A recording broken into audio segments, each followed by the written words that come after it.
방식에 따른 사업시행 나오는데 개발구역이 지정되게 된다면 개발구역 내에서는 개발계획이 있고 우리 개발계획에서는 시행자가 누군가를 정하고 우리 시행자는 이후에 실시계획이라는 걸 정한다고 했었죠. 그리고 이제 사업의 시행 방식이 있다면 어떻게 할 것인가? 그럼 사업의 시행 방식은 수용 사용 방식이 있고 환지 방식이 있다고 얘기했습니다. 그러면 지금 시간에 배울 것은 수용 사용 방식에 대한 얘기인데 시행자는 필요하다면 개발사 필요, 토지 등에 대한 수용 사용할 수 있다. 근데 민간 시행자의 수용 조건 나오죠? 그럼 이거부터 생각해야 돼요. 공공 부분은 맨 땅에 헤딩해요. 그냥 수용권 팍 줘서 다 수용하는 건데 민간 부분은 알박기 퇴치법이죠. 어떻게 되느냐? 민간 시행자는 사업 대상 토지 면적의 3분의 2 이상에 해당하는 토지를 소유하고 총수의 2분의 1 이상의 동의를 얻어야지만 민간 시행자는 수용이 가능합니다. 근데 재밌는 거 도시개발사업은 제외한다. 왜냐하면 도시개발사업 조합은 환지 방식에서만 요거 힘을 발휘하지 나머지 법에서 조합이라는 개념은 인정하지 않습니다. 자, 그러면 민간 시행자가 면적 3분의 2, 그 다음에 수 2분의 1이죠? 그럼 머릿속에 수용하려면 사람들이 정하잖아요. 그러니까 어떻게 해요? 석삼자, 중간이 뭡니까? 2분의 1이죠. 그러니까 투석중 이렇게 수치 외우면 도움될 것 같아요. 그 다음에 산정 기준은 개발구역의 지정고시를 기준으로 한다. 그런 이런 얘기죠. 개발구역이 오늘 지정됐다면 여기 토지 소유자 어떻게 해요? 500명 있었다면 이때 500명 중 2명이 자기 땅이 1000평 있으니까 100평씩 10명에게 팔았다. 그 10명은 수가 안 들어가요. 원래 소유자, 도시개발구역 지정고시를 기준으로 그 숫자의 동의, 2분의 1의 동의가 필요하다. 이런 얘기입니다. 자, 개발구역 지정고시입니다. 그럼 이런 거 슬쩍 바꿔서 개발구역, 개발계획 수립고실 이러면 안 됩니다. 구역 지정고실이죠. 자, 그 다음은 이후 취득자에 대해서는 동의요건 필요한 총수에 포함하고 이를 동의자 수로 산정한다. 이후에 산 사람은 다 앞에 사람이 동의했으면 동의한 걸로 간다는 얘기죠.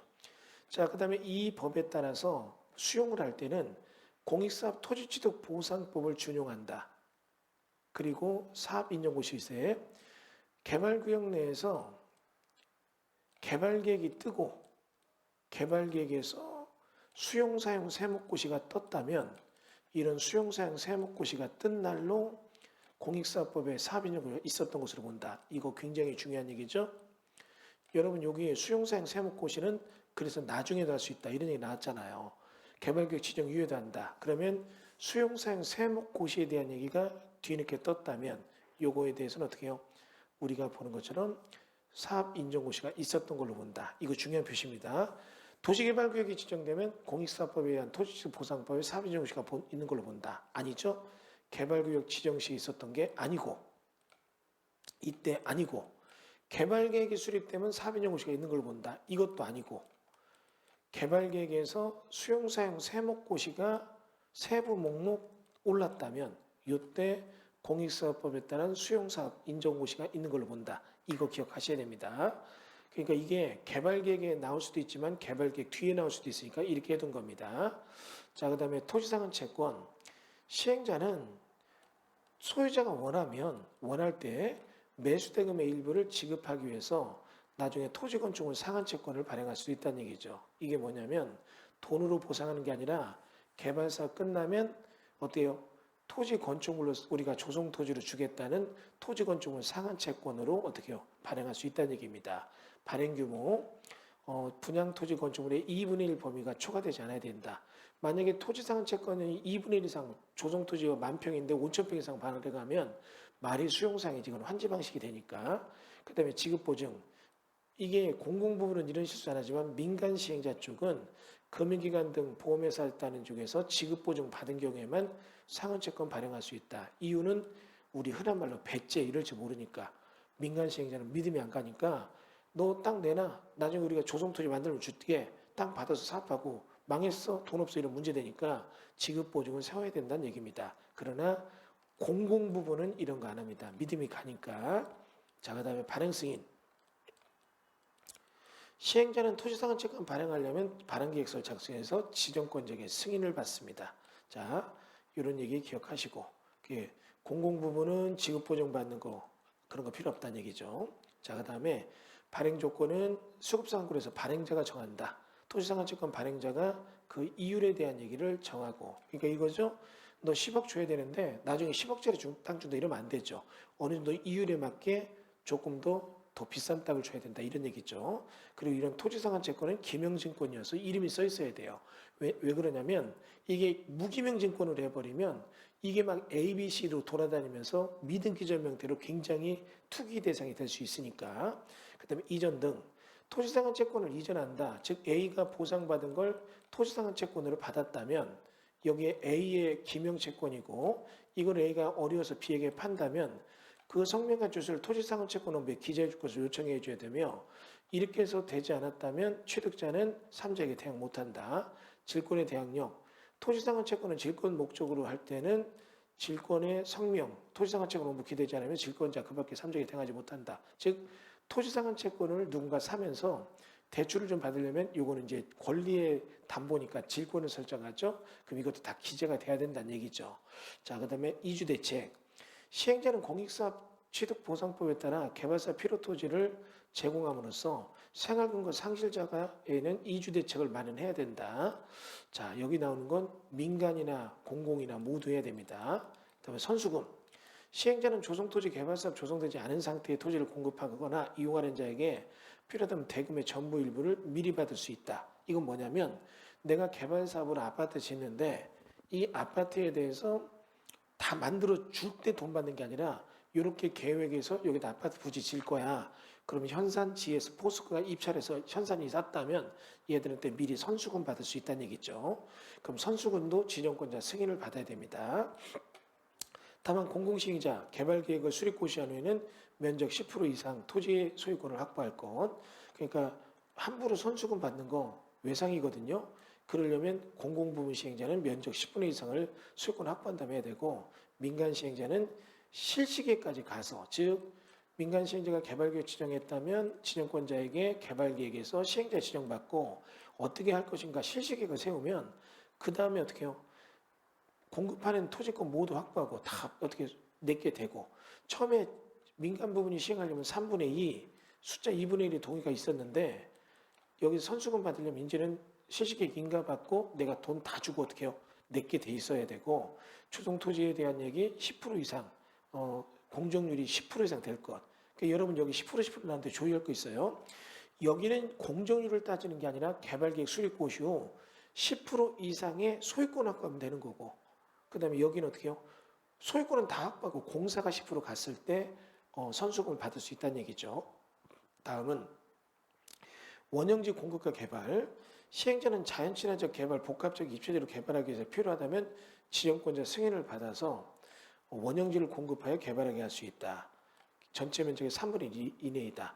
원형지는 뭐냐면 개발구역이 지정됐는데 여기 이렇게 지금 논밭이 있다면 이거는 특별히 토목공사가 필요 없다면 이건 아파트 시행 부지로 그냥 팔 수 있다. 그럼 이런 게 뭐예요?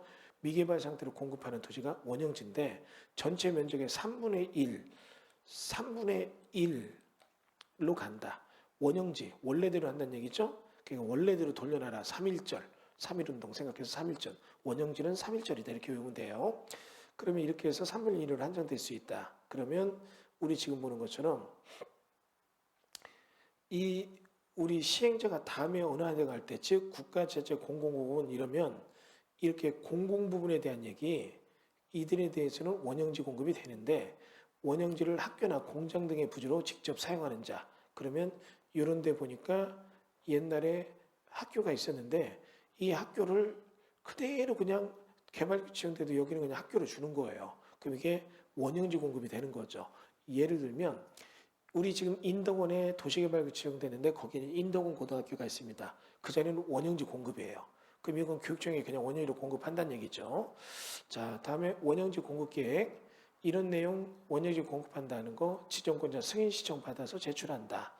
내용에 대한 얘기는 읽어보시고 원형지 공급 승인, 승인 시기, 개발계획 수립하면서 인덕원 사거리가 이렇게 있으면 지금 현재 여기 인덕원 고등학교가 이렇게 있다면 개발구역이 지정이 이런 식으로 됐다. 그러면 이렇게 됐다면 이렇게 개발구역 됐다면 요거는 원형지로 그냥 둔다. 그러면 이런 거 개발계획 수립하는 원형지 공급을 승인할 수 있다. 그리고 이런 거에 대해서 필요하다면 여러 가지 조건에 이행 조건을 붙일 수도 있습니다. 자, 그다음에 이런 내용 원형지 개발자의 선정 수의계획 방법으로 한다. 원형지 공장 학교 부지에 직접 사용할 때는 경지입찰 방식으로 한다. 2회 이상 유찰될 때는 수의계획 방법으로 할 수 있다. 그래서 도시개발 사업의 원형지 공급에 대한 얘기 여러분이 한번 간단히 읽어보시고 원형지 공급 방법은 일반적으로 원래 그쪽에 수의계약 주는 게 원칙이다. 근데 공장 등 부지가 원형지로 있었다면 이건 어떻게 해요? 그 공장 수의계약 주면 이건 특혜죠. 그러니까 어떻게 해요? 원형지 같은 경우 수의계약으로 해서 하지만 학교나 공장 부지 직접 사용하는 선전은 경쟁 입찰 방식으로 누가 할 건가 하는 거죠. 근데 실질적으로 학교는 교육청들이 하는 거니까 뭐 그건 없고 공장 등의 부지에 대한 거는 입찰 방식으로 하는 것이 맞다는 얘기고 공장 입찰이 두 번 안 떨어졌다 안 됐다 그러면 어때요? 그때는 수의계약 할 수 있다는 얘기죠.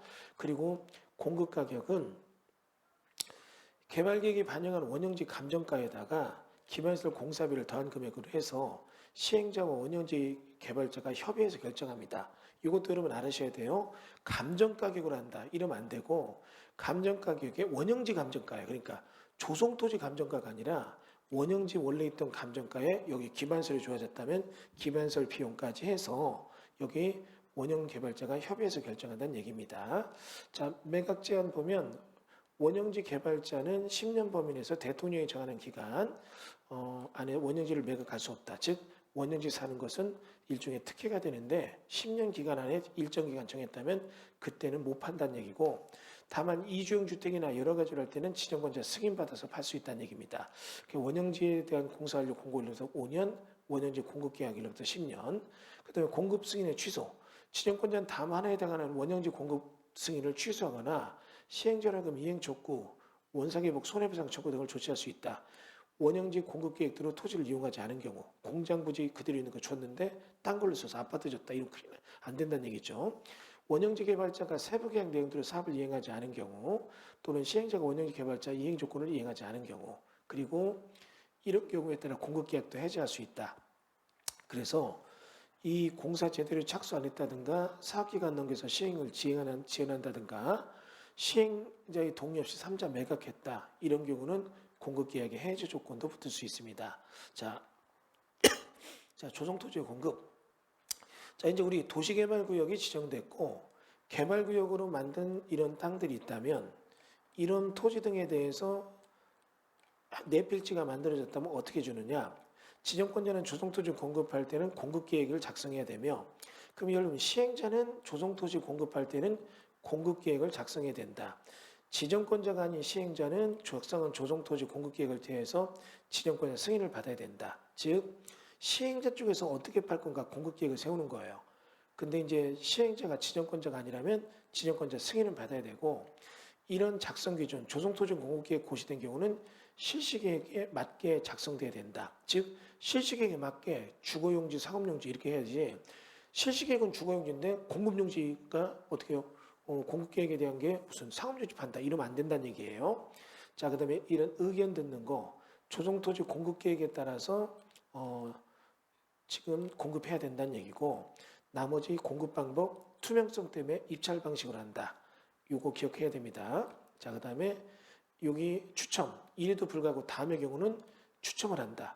그럼 일반적으로 이 땅 입찰 붙여서 경제 입찰 하는데 구미주택 규모 이하 주택건설용지, 공공택지, 단독주택지, 공장용지 이건 어떻게 해요? 가격이 오르면 입찰에서 가격이 오르면 집값이 폭등해요. 주거 안정을 위해서 집에 관련된 구미주택 규모 이하 주택건설용지 또는 공공택지 그리고 그 밑으로 가서 100평 이하 단독주택용지, 공장용지는 뭡니까? 추천 방식으로 하는 게 아니라 추천 방식으로 해서 입찰하지 않는다는 얘기죠. 그 다음에 시행자는 다음 어느 하나에 해당하는 경우에는 수의계약의 방법으로 조성토지를 공급할 수 있다.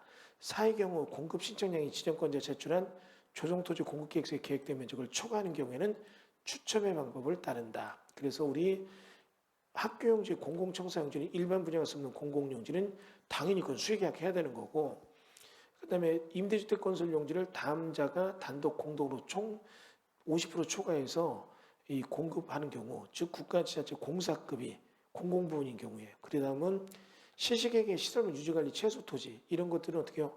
당연히 공원 부지가 있다면 공원 조성사업소 같은 데는 어떻게 수의계약을 해줘야 되는 거죠. 그 다음은 사의 경우 공급 신청량이 지정권자에게 제출된 조성토지 공급계획에서 계획된 면적을 초과한다는 얘기 나오죠. 우리 지금 보는 거 초과하는 경우에는 추첨을 한다는 얘기죠. 공익사업법에 따라 협의 택지에서 그 땅의 전부를 양도한 자, 즉 우리가 알고 있는 협택 있잖아요. 그럼 협택들은 수의계약권 주는 겁니다. 추첨 안 하고 수의계약권 주는데 이 사람들이 너무 많을 때는 어떻게 해요?